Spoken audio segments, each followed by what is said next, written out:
Meus irmãos, concluindo agora esse nosso série de estudos sobre os evangelhos, concluindo agora o evangelho de João, nós temos a lição de número 10, uma análise geral dos evangelhos.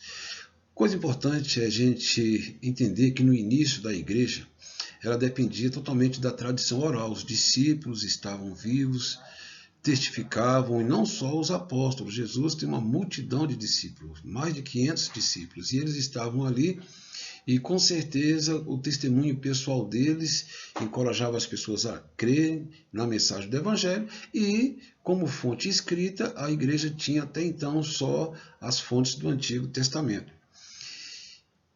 Com o decorrer do tempo, começaram a circular documentos que falavam sobre a vida de Jesus, mas muitos desses documentos não eram reconhecidos ou não eram canônicos, né?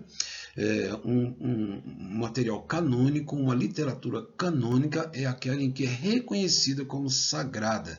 Tem os parâmetros de identificação, de qualificação de uma literatura canônica, né? E ainda não havia esse escrutínio ainda. Por isso, muitas das literaturas que já estavam começando a circular eram vistos até com certa desconfiança.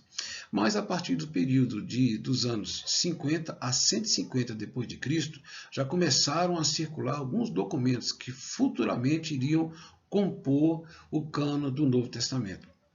Ainda mais que os discípulos adotaram o método de acompanhar igrejas distantes através das epístolas, que eram cartas, né? Em que ali eles encorajavam, exortavam, orientavam. E no ano 100 depois de Cristo, nós vamos ter uma primeira coleção que foi reunida, as 10 cartas de Paulo.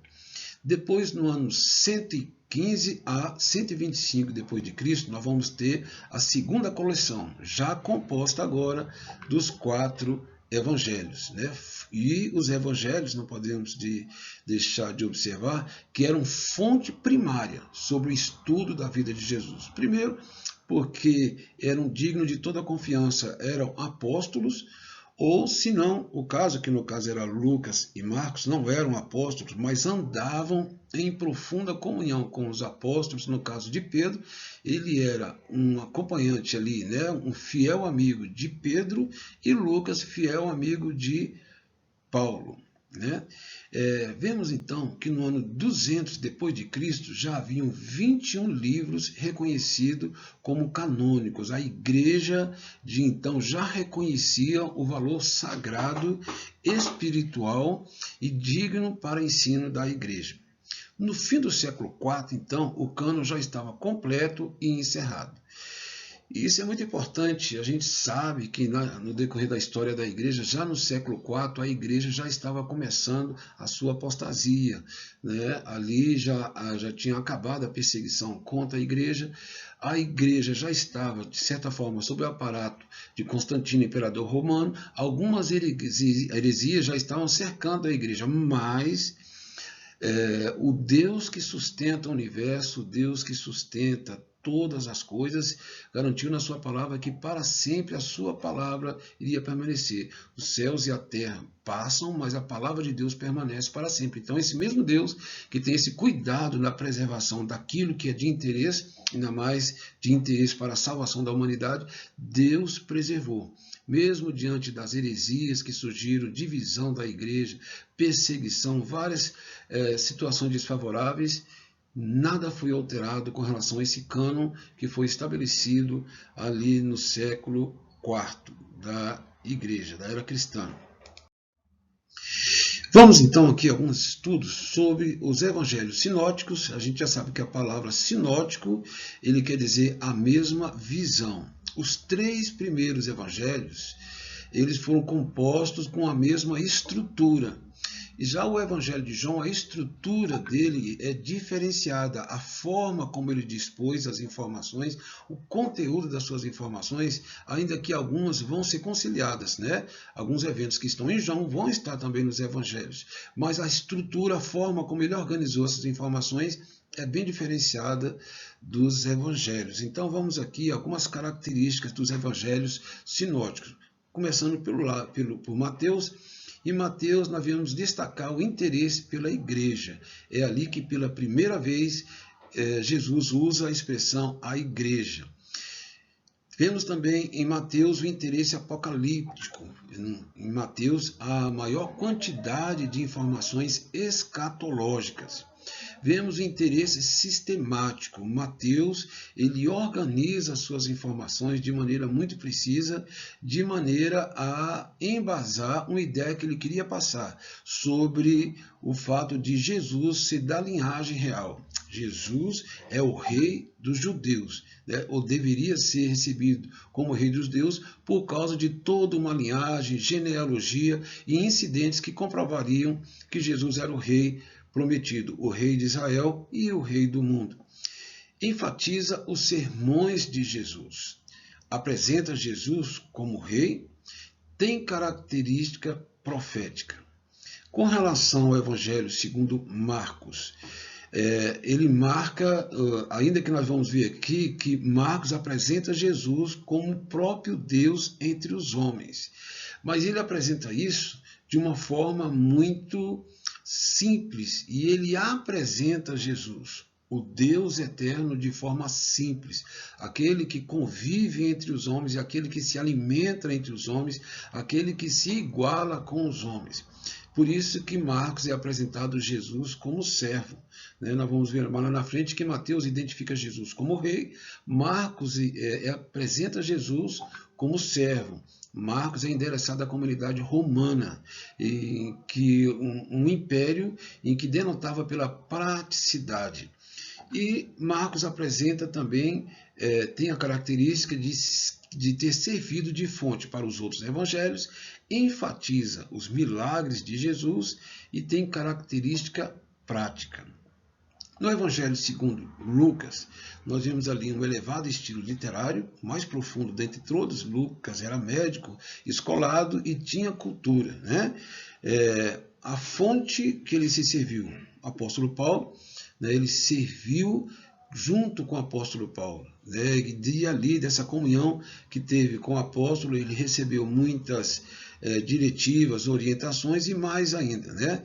Lucas, ele diz que a sua fonte foram de pessoas de absoluta confiança. Logo no início do Evangelho de Lucas, ele informa que ele fez acurado levantamento, uma acurada pesquisa sobre todas as informações que diziam respeito a Jesus, e que essas fontes eram pessoas dignas, né, de confiança. Lucas também dá destaque às mulheres, enfatiza as parábolas de Jesus e tem característica histórica, pois o alvo dele era comprovar a realidade de que aquele que era o Filho de Deus, o homem perfeito, ele tinha toda uma comprovação histórica sobre a sua existência e as suas atividades. Características do Evangelho de João. João, ele foi escrito 10 anos após os livros sinóticos terem sido escritos. Então, o escritor já estava numa fase mais amadurecida de convivência com a igreja e principalmente das necessidades da igreja. Dá ênfase ao ministério de Jesus em Jerusalém e Judéia, com visitas ocasionais a Galiléia. João menciona 3 Páscoas, enquanto os evangelhos abordam uma Páscoa, principalmente aquela que já em que vai se dar a ceia de Jesus com os discípulos antes da sua crucificação. João enfatiza a divindade de Jesus sob 3 aspectos: sua pré-existência, no princípio era o Verbo estava com Deus e o Verbo era Deus. Sobre o seu conhecimento, ele dá uma ênfase muito grande ao conhecimento. Ele chega ao ponto de falar que Jesus conhecia todas as coisas que haviam no coração do homem. Ele conhecia bem os homens. E o seu poder manifestado pelos sinais. Uma das coisas que vai comprovar a divindade de Cristo, a sua missão, são os sinais que ele opera. João enfatiza que seus atos foi por própria iniciativa e não influência. Jesus, ele chegou a argumentar que ele podia dar a sua vida e tirar. Ele podia dar e podia pegar de volta a sua vida, dando claro que tudo era ele que tinha iniciativa e por seu próprio interesse que ele tomava algumas ações. João não apresenta parábolas, mas discursos e alguns embates com os judeus. Capítulo 5 e 6, ele revela muito desses embates. A salvação ocorre ao conhecer e reconhecer a Jesus. Isso é muito importante. Se o propósito do Evangelho é mostrar Cristo, o Salvador do mundo. Uma das coisas que o próprio Jesus deixa claro num diálogo que eles têm com os judeus no capítulo 5, é que se eles não crescem quem Jesus era, eles morreriam nos seus pecados. Então Jesus deixa muito claro que a salvação do homem depende muito de como ele se relaciona e como ele crê em Jesus. Essa forma de crer, de se relacionar com Jesus vai determinar a sua salvação, e nessa salvação ele vai estar recebendo a regeneração espiritual através do Espírito Santo que o próprio Jesus iria enviar para todos os salvos. Os milagres de Jesus são resultados da manifestação da glória de Deus entre os homens. Temos aqui um gráfico comparativo, só para conhecimento. Isso não está na apostila, mas é muito importante para um estudo mais acurado, em que ele mostra aqui um comparativo entre os 4 evangelhos. Mostra aí a data que cada um foi escrito e como cada um, qual é a ótica que cada evangelho demonstra acerca de Jesus. Por exemplo, em Mateus, Jesus é retratado como rei. Em Marcos, Jesus é retratado como servo. Em Lucas, como filho do homem. Em João, como filho de Deus. O público, né, a quem é endereçado as mensagens daqueles evangelhos, aqueles documentos escritos. Mateus, como nós já falamos, foi escrito para os judeus, Marcos para os romanos, Lucas para os gregos e João para a igreja.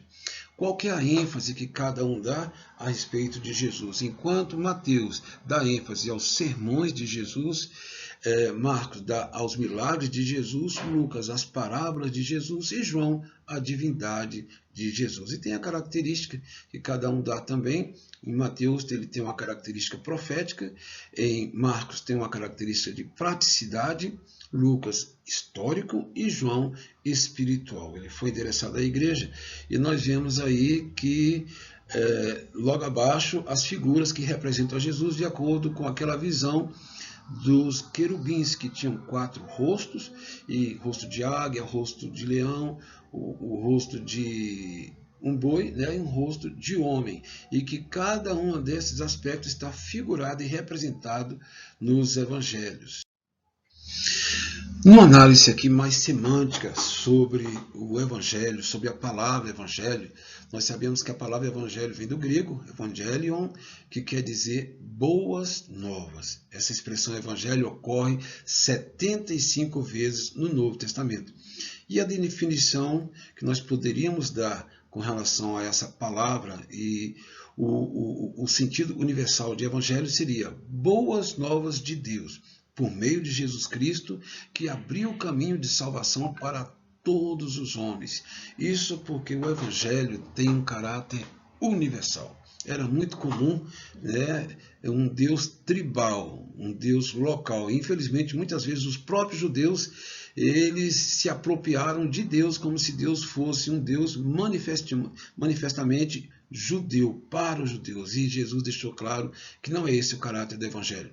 A partir do momento em que nós vemos que os 4 autores, né, e cada um endereçado a um tipo de público, gregos, romanos, judeus, para a igreja, nós vimos aí então a ênfase que Deus dá em que essa mensagem seja uma mensagem em que beneficie todos os moradores da terra.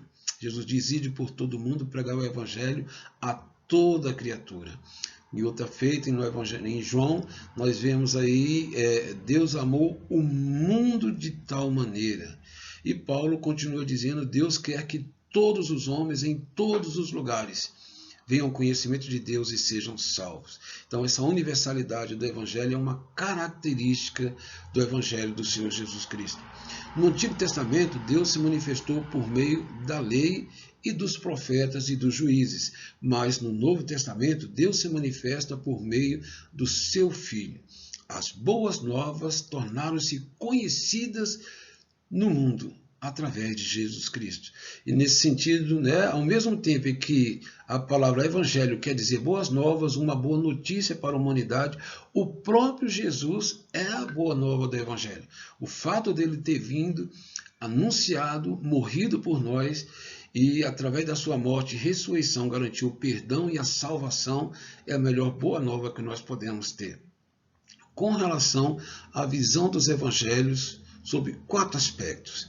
De uma maneira geral, o evangelho é encarado como o evangelho de Deus. Apesar de usarmos a expressão evangelho de Jesus Cristo, na verdade é o evangelho de Deus, é da vontade de Deus, foi da vontade de Deus, foi um projeto de Deus, né? Tudo aquilo que Jesus Cristo fez por nós. O evangelho da graça de Deus, porque o evangelho manifesta esse favor de Deus com os homens. Essa graça se manifesta através do imenso amor de Deus, dando o seu Filho, preocupando conosco, tendo compaixão da humanidade. A graça de Deus traz perdão, a graça de Deus traz reconciliação, a graça de Deus nos trouxe o evangelho. O evangelho do reino de Deus, um dos aspectos com relação a esse evangelho, ele é o evangelho do reino. Ele traz uma mensagem do reino em suas manifestações sobre 2 aspectos. Ele é o evangelho de Deus porque ele já traz a manifestação de Deus, onde há dor, onde há tristeza, onde há desespero, onde não há esperança, onde há morte. O evangelho, a manifestação do reino de Deus traz vida, traz perdão, traz esperança, traz paz no coração, traz salvação. É a manifestação imediata desse reino. Mas esse reino ele também tem uma conotação escatológica, né? Ele será uma grande bênção futura para todos os salvos. Quando todos os salvos, em todas as épocas e dispensações, finalmente estarem para sempre com o Senhor. Há também uma conotação de juízo para os perdidos, né? Ele é um evangelho do reino, porque nesse reino participarão os súditos do Senhor, aqueles que se submeteram ao seu reino.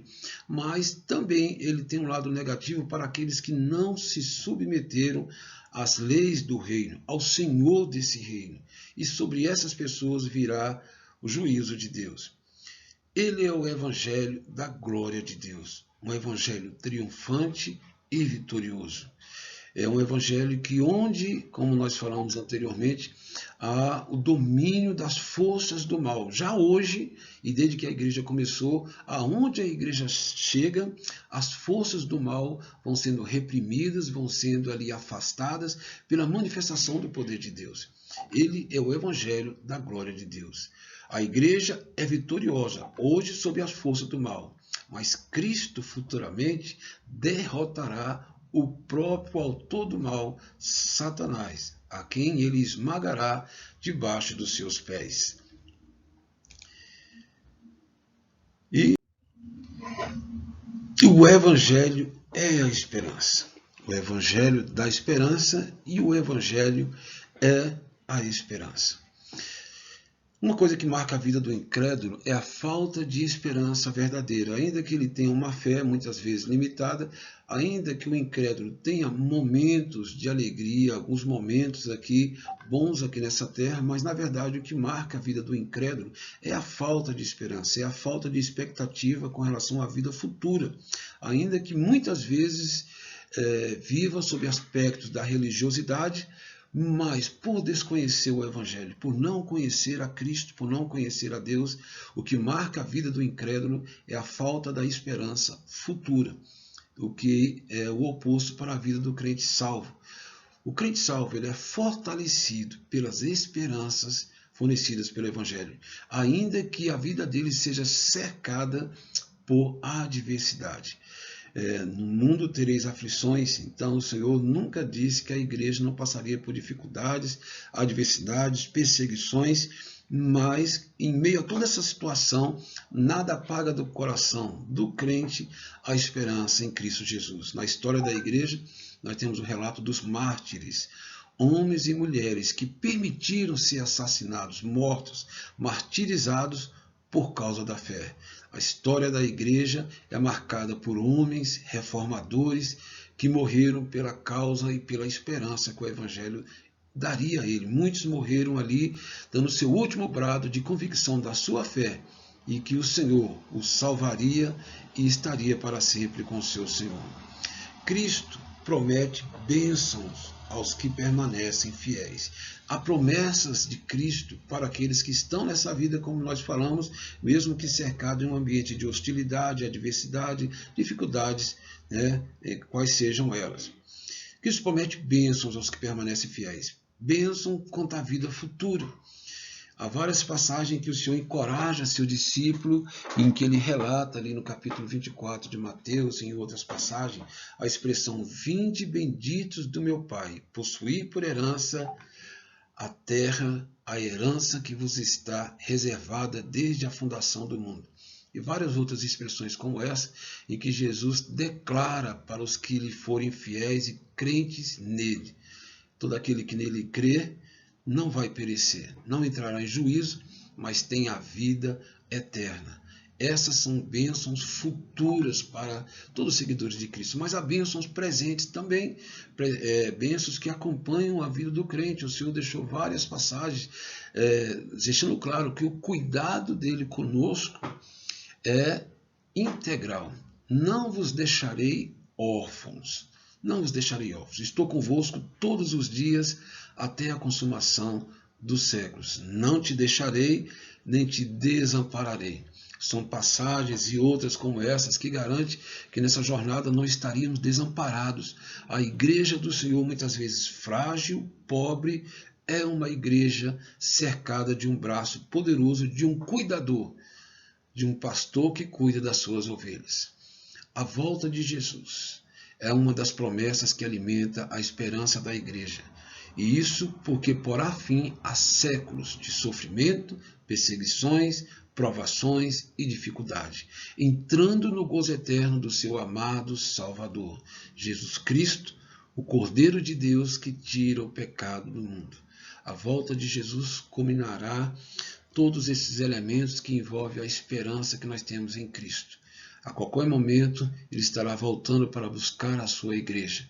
Todos os sinais, nós já vemos o cumprimento e aguardamos a bendita volta de nosso Senhor e Salvador Jesus Cristo. Deus te abençoe em Cristo Jesus.